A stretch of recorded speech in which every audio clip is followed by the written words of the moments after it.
Situation വരുമ്പോൾ പെട്ടെന്ന് നമ്മൾ പോയിട്ട് പറയേണ്ട ഒരു കാര്യമല്ല. ഇത് നമ്മൾ ചർച്ച ചെയ്യേണ്ടത് കുഞ്ഞൊരു 2 years ആകുമ്പോൾ അല്ലെങ്കിൽ 3 years ആകുമ്പോൾ അവൻ്റെ ബോഡി പാർട്സ് ഏതൊക്കെയാണ്, അവൻ്റെ പ്രൈവറ്റ് പാർട്സ് ഏതൊക്കെയാണ്, നോർമൽ ആയിട്ടുള്ള ടച്ച് അല്ലെങ്കിൽ ഗുഡ് ടച്ച് ഏതാണ്, ബാഡ് ടച്ച് ഏതാണെന്നുള്ളൊരു ഡിസ്കഷൻ ഒരു 2-3 years മുതലേ നമ്മൾ സംസാരിച്ച് തുടങ്ങേണ്ട ഒരു കാര്യമാണ് ഇത്. ഒന്നാമത്തെ കാര്യം, വീടുകളിൽ നിന്നൊരു ബോഡി പോസിറ്റിവിറ്റി സംഭവം ഉണ്ടായിരിക്കണം. ബിക്കോസ് എത്ര എന്ത് കളറായിരുന്നാലും എന്ത് ബോഡി ഫീച്ചേഴ്സ് ആയിരുന്നാലും കുട്ടിയുടെ ക്വാളിറ്റിയാണ് അല്ലെങ്കിൽ കുട്ടിയുടെ ഒരു പേഴ്സണാലിറ്റിയാണ് അല്ലെങ്കിൽ അതൊരു ഇൻഡിവിജ്വൽ ആണെന്നുള്ളതിനാണ് നമ്മൾ ഇമ്പോർട്ടൻസ് കൊടുക്കേണ്ടത്. ഗോൾഡൻ മിനിറ്റ് ഉണ്ട്, ആ ഒരു കുഞ്ഞ് ജനിച്ച പാടെയുള്ള 1 minute ഭയങ്കര ഇമ്പോർട്ടൻ്റ് ആണ്. ബിക്കോസ് ആ ടൈമിൽ നമുക്ക് കുഞ്ഞിന് കരയാണ്ട് വന്നു കഴിഞ്ഞാൽ ഓക്സിജൻ കൊടുക്കാൻ തയ്യാറായിട്ടാണ് നമ്മൾ അവിടെ നിൽക്കുന്നത്. എന്തിനു വേണ്ടി വെച്ചാൽ കുഞ്ഞിന് ഒരു ക്രോണിക് ആയിട്ടുള്ള ഡിസബിലിറ്റി വരരുത്.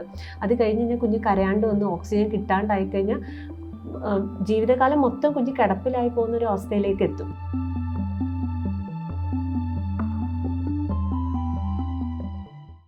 ഈ കുട്ടികളുടെ ഇടയിൽ ഉണ്ടാകുന്ന ഒരു മെൻ്റൽ ട്രോമ എന്നുള്ളത് അവരുടെ ജീവിതകാലം മുഴുവൻ ഇൻഫ്ലുവൻസ് ചെയ്യപ്പെടുന്ന കാര്യമാണ് എന്നുള്ളത് അതൊരു ഗൗരവമല്ല. കാരണം ഇപ്പോൾ ഞാൻ കഴിഞ്ഞ ദിവസം ഒരു സുഹൃത്തിനായിട്ട് സംസാരിച്ച് പറഞ്ഞത്, കൂടുതൽ ടീച്ചേഴ്സിൻ്റെ ഭാഗത്ത് നിന്ന് ഉണ്ടാകുന്ന ഒരു ചെറിയ ഒരു കളിയാക്കലോ അതല്ലെങ്കിൽ ഒരു മാറ്റി നിർത്തലുകളോ ആയിരിക്കും ജീവിതത്തിൽ എല്ലാ കാലത്തും ഓർമ്മ ഉണ്ടാവുക. നമ്മുടെ കുട്ടിക്കാലത്ത് ബാക്കി എല്ലാ രസകരമായ അനുഭവങ്ങളാണെങ്കിൽ ഇതുണ്ടാക്കുന്ന ഒരു ഇമ്പാക്റ്റ് എന്നുള്ളത് അതുപോലെ പാരൻസിൻ്റെ അടുത്ത് ചിലപ്പോൾ ഇതുപോലെ ഉണ്ടാവും. എല്ലാ സ്നേഹവും പരിഗണനയും സൗകര്യങ്ങളൊക്കെ ഉണ്ടാവും, പക്ഷേ ഏതെങ്കിലും സമയത്ത് ഒരു ഉപയോഗിച്ചൊരു വാക്കോ അതല്ലെങ്കിൽ ചെറിയൊരു ആക്ഷനോ ആയിരിക്കും എന്നുള്ളത്.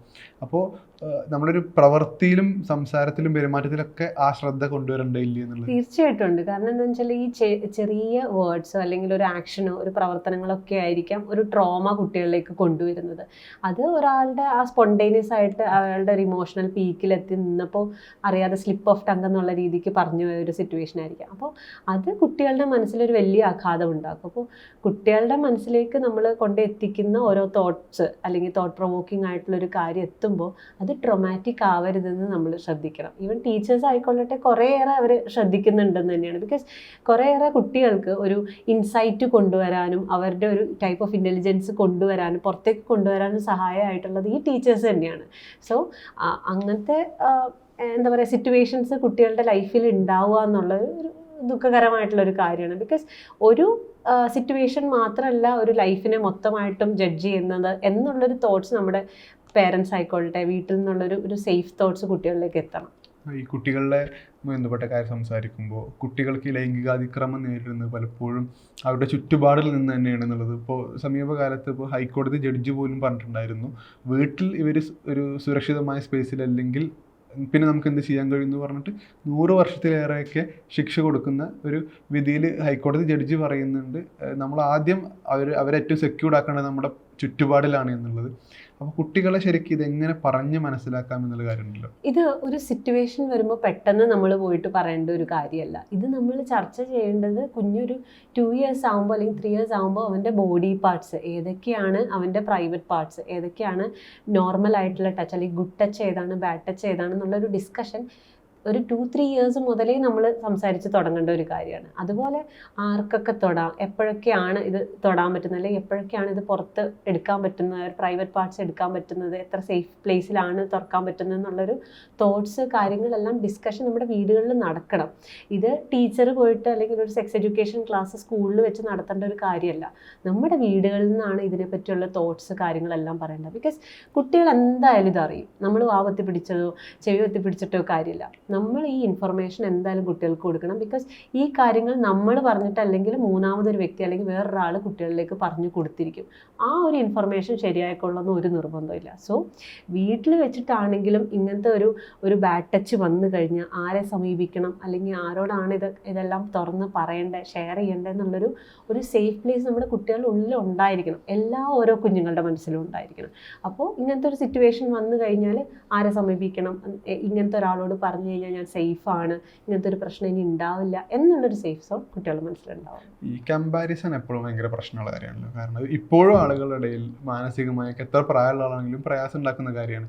പക്ഷെ പാരൻസിന് പലപ്പോഴും ഒരു ലാഘവ ബുദ്ധിയോടെ എന്ത് ചെയ്യും, ഇപ്പോൾ അപ്പുറത്തെ വീട്ടിലെ കുട്ടി അല്ലെങ്കിൽ സ്കൂളിലെ മറ്റേ കുട്ടി, കുടുംബത്തിലെ കുട്ടി എന്ന പേരിൽ ഈ കമ്പാരിസൺ നടത്തുമ്പോൾ കുട്ടിക്ക് മാനസികമായി ഉണ്ടാക്കുന്ന വിഷമം അവിടെ പരിഗണിക്കപ്പെടുന്നില്ല എന്നുള്ള കാര്യമുണ്ടല്ലോ. അത് ആക്ച്വലി ഈ കമ്പാരിസൺ ഉണ്ടാക്കുക എന്നുള്ളത് ഭയങ്കര ഒരു ബുദ്ധിമുട്ടുണ്ടാക്കുന്ന ഒരു കാര്യമാണ്. ഇവൻ നമ്മൾ കുട്ടിയായിരുന്നപ്പോൾ പോലെയുള്ള ഒരു സിറ്റുവേഷൻ ഓർത്താൽ മാത്രം മതി. അപ്പുറത്തെ വീട്ടിലെ കുട്ടി ഡോക്ടറായി, നീയും പഠിച്ച ഡോക്ടറാണ് എന്നുള്ളൊരു വാക്ക് ഞാനും കേട്ടിട്ടുണ്ട് എൻ്റെ ചെറുപ്പത്തിൽ.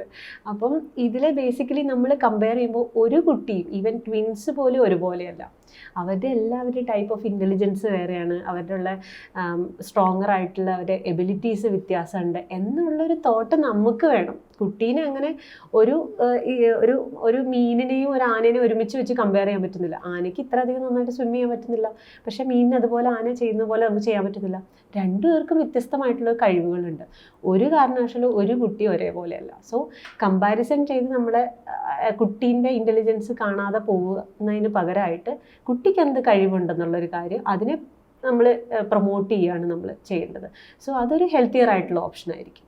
പക്ഷേ ഈ കുട്ടിയുടെ കഴിവ് കണ്ടെത്താന്ന് പറയുമ്പോൾ പലപ്പോഴും പാരൻസിൻ്റെ ഒരു ടേസ്റ്റ് ആയിരിക്കുമല്ലോ ഇവർ ഇംപ്ലിമെൻറ്റ് ചെയ്യുന്നത്. അല്ലാതെ കുട്ടിയുടെ ഒരു ടേസ്റ്റ് കുട്ടി കണ്ടെത്തി അതിനനുസരിച്ച് കുട്ടിയൊരു വഴി വെട്ടുക എന്നുള്ളതൊക്കെ പ്രായോഗികമായി പറയുന്നതിനപ്പുറത്തേക്ക് എത്രത്തോളം യാഥാർത്ഥ്യമാവുന്നുണ്ട് എന്നുള്ളത്. ഇത് ആക്ച്വലി ഇതിനെല്ലാത്തിനും ഒരു പ്രായമുണ്ട്. ഒരു 3 to 7 ഇയേഴ്സിൽ ഈ പറഞ്ഞ ഇൻ്റലിജൻസ് എല്ലാം നമുക്ക് കണ്ടുപിടിക്കാൻ പറ്റും.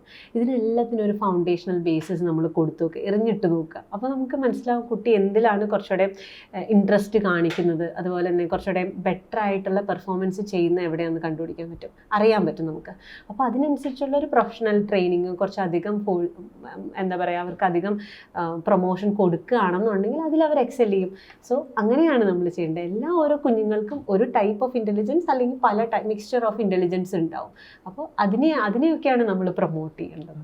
ഇതോടൊപ്പം തന്നെ ഇപ്പോൾ ഈ കുട്ടിയുടെ ഒരു നിറം, ശരീരഘടന, അതല്ലെങ്കിൽ കുടുംബത്തിൻ്റെ ഒരു സാമ്പത്തിക സ്ഥിതി, അതുപോലെ കുടുംബത്തിൻ്റെ ഒരു പശ്ചാത്തലം, ഇത്തരം കാര്യങ്ങളെല്ലാം കുട്ടിയെ ബോധ്യപ്പെടുത്തി കൊടുക്കേണ്ടത് മാതാപിതാക്കളുടെ ചുമതലയല്ലേ? കാരണം ഏതെങ്കിലും ഒരു ഘട്ടത്തിൽ ഇവരുടെ ഭാഗത്തു നിന്ന് തന്നെ ഉണ്ടാകുന്ന ചെറിയൊരു വാക്കോ പ്രവർത്തിയൊക്കെ ഇവർക്ക് ഉണ്ടാകുന്ന മാനസിക പ്രയാസം. കാരണം അപ്പോൾ നമ്മൾ തന്നെ ഇവിടെ ഒരു സ്കിൻ കെയർ ബന്ധപ്പെട്ടുള്ള ഒരു ഡോക്ടറെ ഇൻ്റർവ്യൂ നടത്തിയപ്പോൾ ഡോക്ടർ പറഞ്ഞൊരു കാര്യമാണ്, 18 20 വയസ്സായ പെൺകുട്ടിയെ കൊണ്ടുവന്നിട്ട് അവരുടെ മാതാവ് അല്ലെങ്കിൽ പിതാവ് പറയും, മൂത്ത ആൾ ഇത്തിരി മെച്ചുണ്ട് നിറം, പക്ഷെ ഇവൾ അത്ര നിറമില്ല, അതൊന്ന് റെഡിയാക്കി കൊടുക്കുമെന്ന് പറയുമ്പോൾ ആ കുട്ടി നമ്മുടെ മുമ്പിൽ വന്ന് നിന്ന് തരേണ്ട ഒരു പ്രൊഡക്റ്റായി മാറില്ലേ കുട്ടി അവിടെ.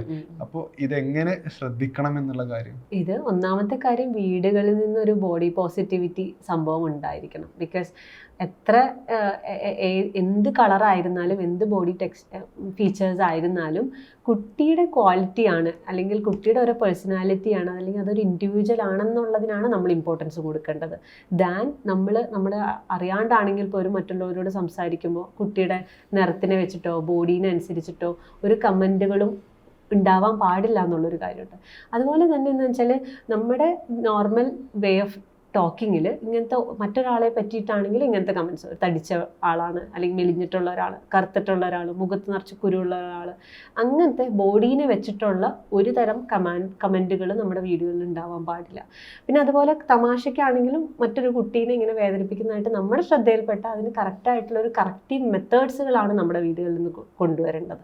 സോ ടീച്ചേഴ്സിന് അതിന് പങ്കുണ്ട്, പേരൻസിന് അത് പങ്കുണ്ട്, ഈവൻ സിബ്ലിങ്സ് പോലും അതിന് പങ്കുണ്ട്. ഇതിനോടൊപ്പം ചേർത്ത് വയ്ക്കേണ്ട കാര്യമില്ല. ഇപ്പം നമ്മൾ ഈ പൊളിറ്റിക്കൽ കറക്റ്റ്നെസ് ഒക്കെ എന്ന് പറയുന്നതിൻ്റെ കുറച്ചും കൂടി എക്സ്ട്രീം എന്നുള്ളത് ഈ ബോഡി ഷെയ്മിങ് എന്നുള്ളത് ഇപ്പോൾ നമ്മൾ സംസാരിക്കുന്നത് പോലെയല്ല. വീട്ടിലേക്കാവുമ്പോൾ ചെറിയ കുട്ടിയുടെ മുമ്പിൽ വെച്ച് മറ്റുള്ളവരോടോ അതല്ലെങ്കിൽ ആ കുട്ടിയെക്കുറിച്ചൊക്കെ അവരുടെ ശരീരഘടനയെക്കുറിച്ചൊക്കെ വളരെ തമാശയിൽ പറയുന്ന കാര്യമായിരിക്കും. പക്ഷെ കുട്ടിക്കത് ഉണ്ടാക്കുന്ന ആഘാതം ചെറുതല്ലല്ലോ. ഇത് കുട്ടി പെട്ടെന്ന് ഇപ്പം ഞാൻ കണ്ടുവരുന്ന ഒരു കേസ് ഉണ്ട്. ലൈക്ക് കുട്ടിക്ക് ഓവർ വെയ്റ്റ് ആണ്, അതിനനുസരിച്ചിട്ട് മൂത്തയാൾക്ക് അത്ര അധികം ബോഡി ഫീച്ചേഴ്സ് അങ്ങനെയല്ല. അപ്പോൾ ആ കുട്ടി, ആ ചെറിയ മോള് കടന്നു പോകുന്ന ഒരു സിറ്റുവേഷൻ എന്ന് പറഞ്ഞാൽ ഭയങ്കര സിവിയറാണ്. എന്ന് പറഞ്ഞാൽ ആ കുഞ്ഞ് ഭക്ഷണം കഴിക്കാൻ തയ്യാറാവുന്നില്ല, രാത്രിയെല്ലാം ഭക്ഷണം സ്കിപ്പ് ചെയ്യുന്നു, പിറ്റേ ദിവസം രാവിലെ ആകുമ്പോൾ ഭയങ്കര ക്ഷീണത്തോടു കൂടിയാണ് എണീക്കുന്നത്. സോ മൊത്തത്തിൽ മെൻ്റലി അതിനെ ഡ്രെയിൻ ചെയ്യുന്നൊരു ഫാക്ടറാണ്. അതുപോലെ തന്നെ അവരുടെ ഫുഡ് ഹാബിറ്റ്സ് മാറാനും അവർക്ക് പുറത്തിറങ്ങി ഒരു കോൺഫിഡൻ്റ് ആയിട്ട് മറ്റുള്ളവരോട് സംസാരിക്കാനും ഇതെല്ലാം അഫക്റ്റഡ് ആവുകയാണ്. അപ്പം ആ കുട്ടീൻ്റെ ബോഡീനെ വെച്ചുകൊണ്ട് ആയിരിക്കരുത് നമ്മുടെ സംസാരം. ബിക്കോസ് അതിൻ്റെ കോൺഫിഡൻസിനെയും മെൻ്റൽ എബിലിറ്റീനെയും അവരുടെ കഴിവുകളെല്ലാം പുറത്തെടുക്കുന്നതിന് അത് റെസ്ട്രിക്റ്റ് ചെയ്യുന്നതാണ്. ഈ കുട്ടികളെ എങ്ങനെയാണ് നിരീക്ഷിക്കേണ്ടത് എന്നുള്ളത്, കാരണം പലപ്പോഴും മാതാപിതാക്കൾ പറയുന്നൊരു കാര്യം 24 മണിക്കൂർ നമ്മളെ കൂടെയുള്ള കുട്ടിയിൽ ഇനിയിപ്പോൾ പ്രത്യേകം ശ്രദ്ധിക്കേണ്ടതുണ്ടോ എന്നുള്ളത് ചോദിക്കും. പക്ഷേ കുട്ടിക്കിപ്പോൾ ഒരു ഓട്ടിസം അതല്ലെങ്കിൽ OCD പോലുള്ള ഏതെങ്കിലും ചികിത്സ നൽകേണ്ട അസുഖങ്ങളുടെ തുടക്കം നിരീക്ഷിക്കണം എന്നുണ്ടെങ്കിൽ ആ തുടക്കകാലത്ത് കുട്ടികളുടെ ഒരു സ്വഭാവം പെരുമാറ്റം ശ്രദ്ധിക്കണമല്ലോ. അപ്പോൾ എങ്ങനെയാണ് കുട്ടികളുടെ ഒരു പെരുമാറ്റ രീതി നിരീക്ഷിക്കേണ്ടത് എന്നുള്ളത്? ഇതേ ഓട്ടിസം പോലെയുള്ള ന്യൂറോ ഡെവലപ്മെൻറ്റ് ഡിസോർഡേഴ്സ് നമുക്ക് തിരിച്ചറിയാൻ വേണ്ടിയിട്ട് എസ്പെഷ്യലി ഒരു 1 ഇയർ ആകുമ്പോഴേ നമുക്ക് അതിൻ്റെ ഏർലി സൈൻസ് എല്ലാം കുട്ടികൾ കാണിക്കും. മനസ്സിലായോ? അപ്പം ഒരു എന്താ പറയുക 2 months ആകുമ്പോഴേ കുഞ്ഞുങ്ങൾ സോഷ്യൽ സ്മൈൽ എന്ന് പറഞ്ഞൊരു ഡെവലപ്മെൻറ്റ് വരും. എന്ന് പറഞ്ഞാൽ നമ്മളിങ്ങനെ നോക്കിക്കഴിഞ്ഞാൽ കുഞ്ഞ് ചിരിക്കും. ലൈക്ക് അതൊരു ഡെവലപ്മെൻ്റ് ആണ്. അത് കുഞ്ഞ് കാണിക്കുകയാണ് അവരുടെ ഡെവലപ്മെൻറ്റൽ വൈസ് നോർമലി ആണ് പോകുന്നതെന്ന്, ഒരു ഡീവിയേഷൻ വന്നിട്ടില്ല എന്ന്.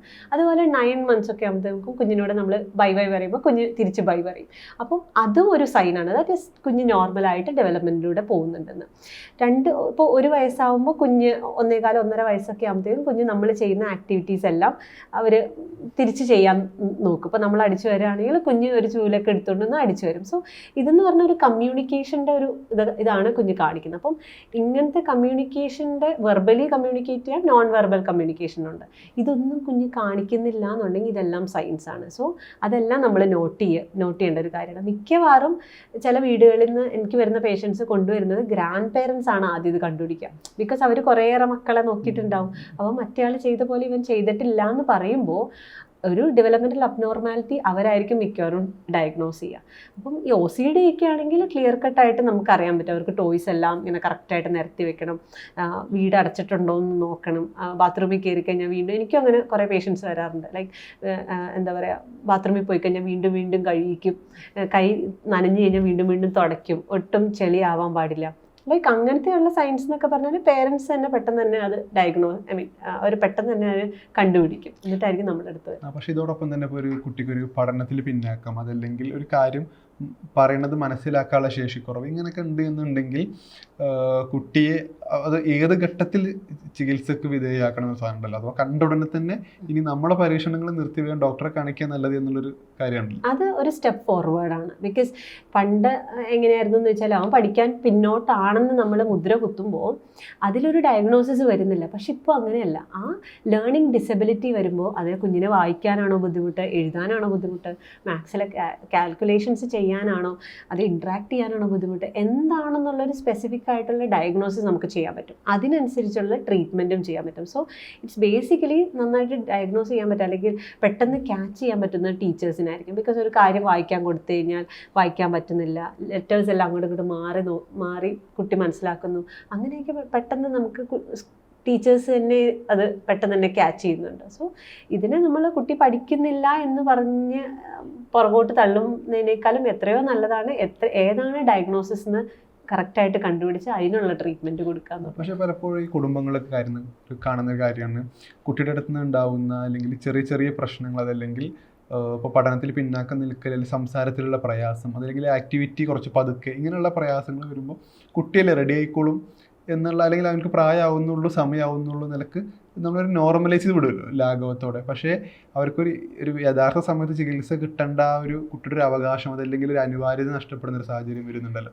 ഇപ്പോൾ അതിന് കുറേയേറെ മാറ്റങ്ങൾ സംഭവിച്ചിട്ടുണ്ട്. ബിക്കോസ് അവർക്കറിയാം ഒരു ഡെവലപ്മെൻറ്റിന് തന്നെയാണെങ്കിൽ 2 ഘട്ടങ്ങളുണ്ട്. ഒരു neuro development, like first wave of neuro development, second wave of neuro development. അപ്പോൾ അതിൽ കുറേയേറെ പ്രശ്നങ്ങൾ ഒരു 6 years 7 years മുന്നേ തന്നെ കണ്ടുപിടിക്കപ്പെട്ടാൽ നമുക്ക് ട്രീറ്റ് ചെയ്യാൻ പറ്റുന്നുണ്ട്. അതുപോലെ തന്നെ ഈ ലേണിംഗ് ഡിസബിലിറ്റീസ്, ഇത് നമുക്ക് നേരത്തെ കണ്ടുപിടിച്ച് കഴിഞ്ഞാൽ അതിനനുസരിച്ചുള്ള ട്രീറ്റ്മെൻറ്റും അതിനനുസരിച്ചുള്ള തെറാപ്പീസ് കാര്യങ്ങളൊക്കെ നമുക്ക് കൊണ്ടുവരാൻ പറ്റും. സോ ഇതിലൊരു നല്ലൊരു ഡെവലപ്മെൻറ്റ് സംഭവിച്ചിട്ടുണ്ട്. ബിക്കോസ് ഏർലി ഡയഗ്നോസിസും ഏർലി ട്രീറ്റ്മെൻറ്റും കാര്യങ്ങളൊക്കെ ഇപ്പോൾ നന്നായിട്ട് നടക്കുന്നുണ്ട്. ഈ ഡോക്ടറെ കാണിക്കുക എന്ന് പറഞ്ഞപ്പോൾ തന്നെ വീട്ടിലെ പ്രസവം പ്രധാനപ്പെട്ട ഒരു ചർച്ചാ വിഷയമാണ്. അതിലേക്ക് അത്ര തന്നെ ആശുപത്രിയിലേക്ക് കൊണ്ടുപോകേണ്ട ആവശ്യമില്ല എന്നുള്ള നിലക്ക് മതപണ്ഡിതന്മാർ ഉൾപ്പെടെയുള്ള ആളുകൾ ഇപ്പോഴും അവകാശവാദം ഉന്നയിക്കുന്നുണ്ട്. പക്ഷേ ആരോഗ്യമന്ത്രി വീണ ജോർജ് ആ കാര്യത്തിൽ പറഞ്ഞത് അതിനെ പ്രോത്സാഹിപ്പിച്ചു കഴിഞ്ഞാൽ അവർക്കെതിരെ കേസെടുക്കാനുള്ള ഒരു നടപടി സ്വീകരിക്കും, അത്തരത്തിൽ നിയമം പുനർനിർമ്മിക്കും എന്നൊക്കെയാണ് പറയുന്നത്. ഇത് എത്രത്തോളം അപകടം ഉണ്ടാക്കുന്ന ഒരു കാര്യമാണ് എന്നുള്ളത് ഇത് വെരി കോമൺ മാനിന് പോലും അറിയാവുന്ന ഒരു കാര്യമാണ്. ബിക്കോസ് മെറ്റേണൽ മോർട്ടാലിറ്റി ആയിക്കോട്ടെ, ഇൻഫൻറ്റ് മോർട്ടാലിറ്റി ആയിക്കോട്ടെ, ഇതിനെല്ലാം ഒരു ഡ്രാസ്റ്റിക് ഇംപ്രൂവ്മെൻറ്റ് വന്നിട്ടുണ്ട്. 2020 റിപ്പോർട്ട് വരെ നമുക്ക് നോക്കി അറിയാൻ പറ്റും. ഭയങ്കര ഡ്രാസ്റ്റിക് ഇംപ്രൂവ്മെൻ്റ് വന്നിട്ടുള്ളത്. ഞാൻ പഠിച്ചത് ഭുവനേശ്വറിലായിരുന്നു, വിച്ച് ഇസ് ഒറീസയിലാണ് സ്ഥലം. ഇപ്പോൾ വർക്ക് ചെയ്യുന്നത് കേരളത്തിലാണ്. അപ്പം ഈ രണ്ടിടത്തെ സിറ്റുവേഷൻ നമ്മൾ കണ്ടിട്ടുണ്ട്. ബിക്കോസ് അവിടുത്തെ വീട്ടിൽ തന്നെയുള്ള പ്രസവങ്ങളും കാര്യങ്ങളൊക്കെ കുറേയേറെ ഉൾസൈഡിലേക്ക് നടക്കുന്നുണ്ട്. അതുകൊണ്ട് തന്നെ അതിൻ്റേതായിട്ടുള്ള കോംപ്ലിക്കേഷൻസ്, മദറിൻ്റെ ലൈഫ് ലൂസാവും, കുഞ്ഞിൻ്റെ ലൈഫ് ലൂസാവും. ബിക്കോസ് എത്രാമത്തെ ഡെലിവറി ആയിക്കോട്ടെ, ഓരോ കുഞ്ഞും ഇമ്പോർട്ടൻ്റ് ആണ്. ഓരോ കുഞ്ഞും ഇമ്പോർട്ടൻ്റ് ആവുന്ന സമയത്ത് ഡെലിവറി സമയത്ത് രണ്ടാമത്തെ പ്രസവമാണെങ്കിൽ കൂടി അതിന് കോംപ്ലിക്കേഷൻ ഏറെയാണ്. ബിക്കോസ് ആദ്യത്തെ പ്രാവശ്യം ഉണ്ടായ ഡെലിവറിയിൽ യൂട്രസ് പെട്ടെന്ന് ചുരുങ്ങുമായിരിക്കും. രണ്ടാമത്തെ പ്രസവത്തിൽ, മൂന്നാമത്തെ പ്രസവത്തിലൊക്കെ അതിനനുസരിച്ച് യൂട്രസ് കോൺട്രാക്ട് ചെയ്ത് ബ്ലീഡിങ് പെട്ടെന്ന് നിൽക്കണമെന്ന് നിർബന്ധമില്ല. അതുകൊണ്ട് ഓരോ പ്രസവം ഇമ്പോർട്ടൻ്റ് ആണ് for the mother and for the baby. ബേബിക്കാണെങ്കിൽ ഇപ്പോൾ ആസ് എ പീഡിയാട്രീഷ്യൻ എനിക്ക് പറയാനുള്ളത് വെച്ചാൽ നമ്മൾ ഓരോ ഡെലിവറീൻ്റെ സമയത്തും അടുത്ത് നിൽക്കുകയാണ്. എന്നിരുന്നാലെന്ന് വെച്ചാൽ ഗോൾഡൻ മിനിറ്റ് ഉണ്ട്. ആ ഒരു കുഞ്ഞ് ജനിച്ച പാടെയുള്ള 1 മിനിറ്റ് ഭയങ്കര ഇമ്പോർട്ടൻ്റ് ആണ്. ബിക്കോസ് ആ ടൈമിൽ നമുക്ക് കുഞ്ഞിന് കരയാണ്ട് വന്നു കഴിഞ്ഞാൽ ഓക്സിജൻ കൊടുക്കാൻ തയ്യാറായിട്ടാണ് നമ്മൾ അവിടെ നിൽക്കുന്നത്. എന്തിനു വേണ്ടിയെന്ന് വെച്ചാൽ കുഞ്ഞിന് ഒരു ക്രോണിക് ആയിട്ടുള്ളൊരു ഡിസബിലിറ്റി വരരുത്. അത് കഴിഞ്ഞ് കഴിഞ്ഞാൽ കുഞ്ഞ് കരയാണ്ട് വന്ന് ഓക്സിജൻ കിട്ടാണ്ടായി കഴിഞ്ഞാൽ ജീവിതകാലം മൊത്തം കുഞ്ഞ് കിടപ്പിലായി പോകുന്ന ഒരു അവസ്ഥയിലേക്ക് എത്തും. സെറിബ്രൽ പാൽസി പോലുള്ള അസുഖങ്ങളിലേക്ക് എത്തുമ്പോഴത്തേക്കും ആ ഒരു 1 മിനിറ്റ് നമ്മൾ അവിടെ മിസ്സാക്കിയത് കൊണ്ട് മാത്രമാണ് മിക്കവാറും അങ്ങനത്തെ സിറ്റുവേഷനിലേക്ക് എത്തുന്നത്. സോ ആ ഓരോ പ്രസവം ഇമ്പോർട്ടൻ്റ് ആവുമ്പോൾ വീട്ടിലങ്ങനെ അൺമോണിറ്റേർഡ് ആയിട്ട് നമ്മളിങ്ങനെ ഡെലിവറി ചെയ്യുമ്പോൾ അത് കുഞ്ഞിനും അമ്മയ്ക്കും റിസ്ക് ആണ്. സോ ഓരോ പ്രസവം ഇമ്പോർട്ടൻ്റ് ആണ്. പക്ഷേ ഇതോടൊപ്പം തന്നെ ഈ ഒരു വ്യാപക വിമർശനം എന്ന നിലക്ക് ഈ ടീം ഉന്നയിക്കുന്ന ഒരു കാര്യം എന്നുള്ളത് 4 വർഷം വരെയൊക്കെ പ്രസവം മുന്നോട്ട് കൊണ്ടുപോകാം, ഒരു പ്രയാസവും ഇല്ല. ആശുപത്രിക്കാർ അതൊരു കച്ചവടത്തിൻ്റെ ഭാഗമാണ്. ആശുപത്രി കൊണ്ടുപോയി കഴിഞ്ഞാൽ സിസേറിയൻ ചെയ്യും, ആവശ്യമുണ്ടെങ്കിലും ഇല്ലെങ്കിലും എന്നൊക്കെ പറയുന്നത്.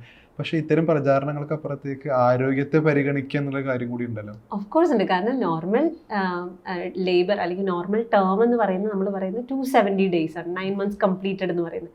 അത് കഴിഞ്ഞ് പിന്നീട് അങ്ങോട്ട് 40 weeks കഴിഞ്ഞ് കഴിഞ്ഞാൽ പിന്നീട് അങ്ങോട്ട് പോസ്റ്റ് ഡേറ്റ് ആയി. അപ്പോൾ അതിനനുസരിച്ചുള്ള മാറ്റങ്ങൾ കുഞ്ഞിന് സംഭവിക്കുകയാണ്.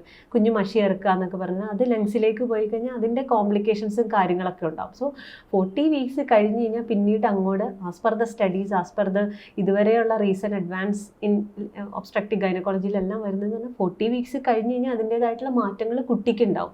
അതിൻ്റെ സ്കിന്നെല്ലാം ലൂസാവും. സോ ഒരു സയൻറ്റിഫിക് ബേസിസും ഇല്ലാത്തൊരു കാര്യമാണ് ഈ 4 years ഉള്ള ലേബർ എന്നൊക്കെ പറഞ്ഞത്.